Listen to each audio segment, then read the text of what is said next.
This is Dark Apparition Russian Imperial Stout coming in at 10.5%. This is my introduction of them into New York City. They're now distributed in New York City. It's been a while since I've had this beer.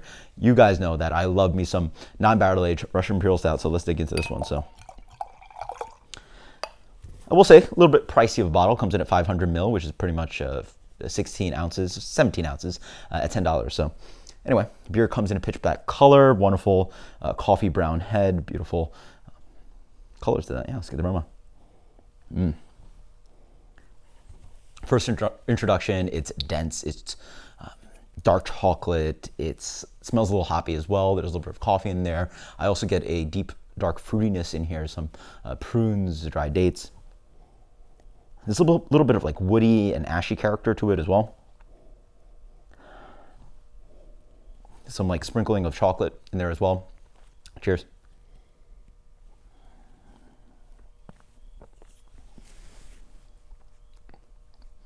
It's pretty good. First initial impression is that this beer is pretty thin, actually for 10.5%.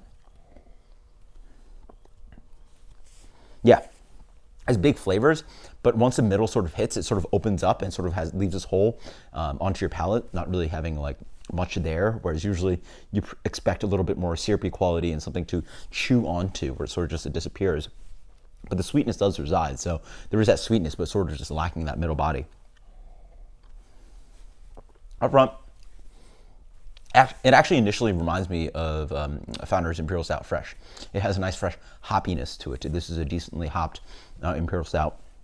It has woodiness, it has bitterness on the back end. It has that almost light char to leaning towards smoky quality that I get to Founder's Imperial Stout. One of my favorites, really miss that beer. And this beer mimics that in some of the characteristics. There's some sweetness driving, playing with that residual sweetness on the end of the palate.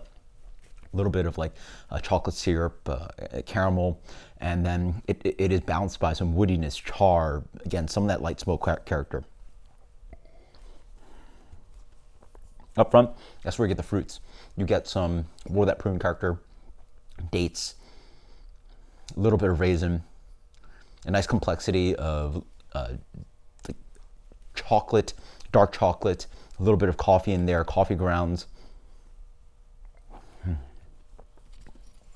It's nice.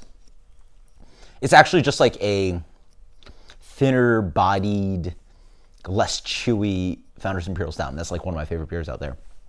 It's actually, as it's warmed up and as I've sort of like enjoyed it more, the complexity of the beer really tends to shine. And like, even though the body's not quite there for me, that's one of the lesser arguments I can make about the beer. The flavor and the transitioning of the palate is really what I like about this beer.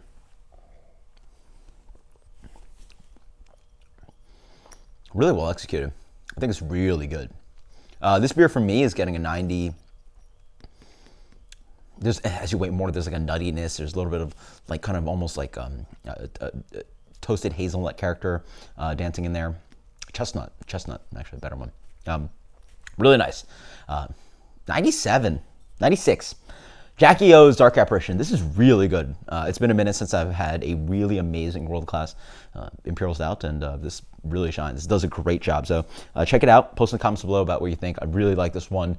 Let me know if there's any New York distribution Jackie O's beers I should check out. Granted, they can be pricey. Again, the straight Imperial Stout. This is a larger bottle. It is 17 ounces, but at $10, it is a little bit pricey, but it is a treat. So until next time, guys, cheers. Later.